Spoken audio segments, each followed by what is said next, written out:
Hook. Imagine serving your country overseas, putting your life on the line every single day, only to come home and discover that everything you worked for, your land, your dream, your future, was stolen. That's exactly what happened to me. And trust me when I say, you'll want to hear how it ended, because it didn't just shake my world. It shook an entire neighborhood to its core. When I first bought that piece of land, I thought of it as more than just dirt and trees. It was freedom.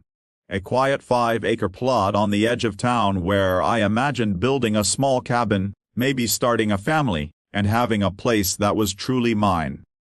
It wasn't much, but it was everything to me. But life doesn't always go the way you plan. The military needed me, and I deployed overseas. I left that land in the care of a friend who promised to keep an eye on it. What I didn't know was that the local homeowners association, led by a woman named Gloria, the kind of woman who smiled sweetly while stabbing you in the back, had already been eyeing my property for years. At first, it was little things. A letter here, a notice there. They claimed I owed fees, even though my land wasn't part of their subdivision. They said my unkempt property was lowering the value of the homes nearby. But I was thousands of miles away, in a desert where the nights were colder than the days were hot. I couldn't fight them. I had a duty, and I trusted the system to protect me. Months turned into years. When I finally came home, battered and exhausted but proud of my service, I drove out to my land, only to find houses where my trees once stood. A row of cookie-cutter homes sat neatly lined up, complete with manicured lawns and shiny mailboxes. My land wasn't just gone, it had been swallowed whole by the subdivision. My stomach dropped. At first, I thought I was lost, that I had taken a wrong turn. But no, I recognized the old oak tree on the corner. It was still there, now trapped between two driveways. That was my land, or at least, it used to be. When I confronted the HOA, Gloria smirked at me. She waved papers in my face, claiming I'd forfeited my rights by ignoring their notices. She told me the land had been repossessed for unpaid fees, and then sold to the subdivision developer. I felt rage boil in my chest, hotter than anything I'd felt overseas. I had faced enemies with rifles, bombs, and hatred in their eyes. But nothing compared to the betrayal of having my home stolen while I was gone defending people like Gloria. That night, I sat in my truck for hours, staring at those houses, wondering if this was it. If I was really powerless. But then I remembered something, a clause, a promise, a safeguard I'd once heard about in passing. Something about the Service Members Civil Relief Act. Protection for deployed soldiers. It was faint, but it was hope. And hope is all I needed to start fighting back. I wasn't going to lose quietly. I wasn't going to let them win. If you've ever been underestimated, if you've ever had someone take from you because they thought you couldn't fight back, then what happened next will make you want to stand up and cheer. Because when the military gets involved, even the biggest, most arrogant HOA learns they messed with the wrong soldier.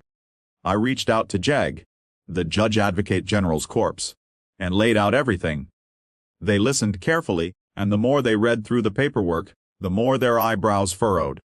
What Gloria and the HOA had done wasn't just shady, it was illegal. They had forged fees, trespassed boundaries, and knowingly violated federal law that protected service members while deployed. But here's the best part. Because the HOA had sold my land and parceled it out to developers, every single house sitting on it was now sitting on a legal nightmare. Title deeds became worthless. Mortgages became questionable. And suddenly, an entire subdivision built on theft was at risk of being repossessed.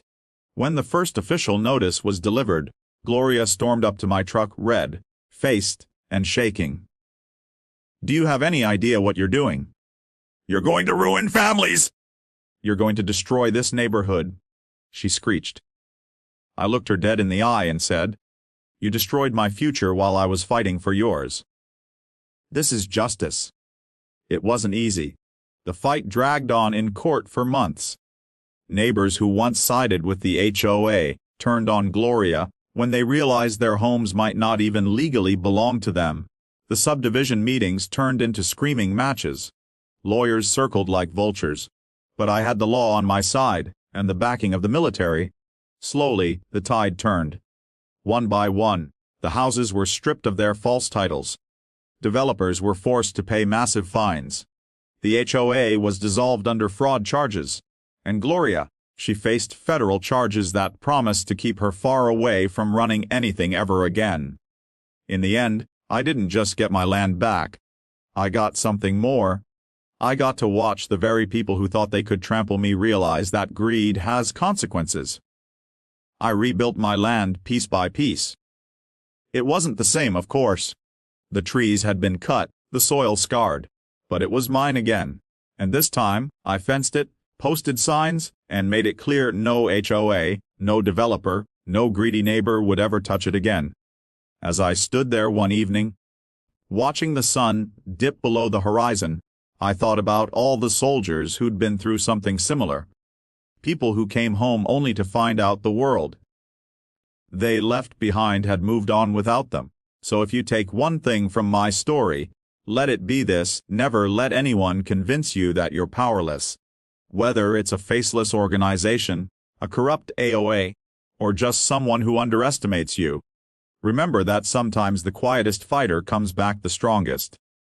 And when they do, the world learns a very important lesson. Because I wasn't just fighting for land, I was fighting for respect. And in the end, I won.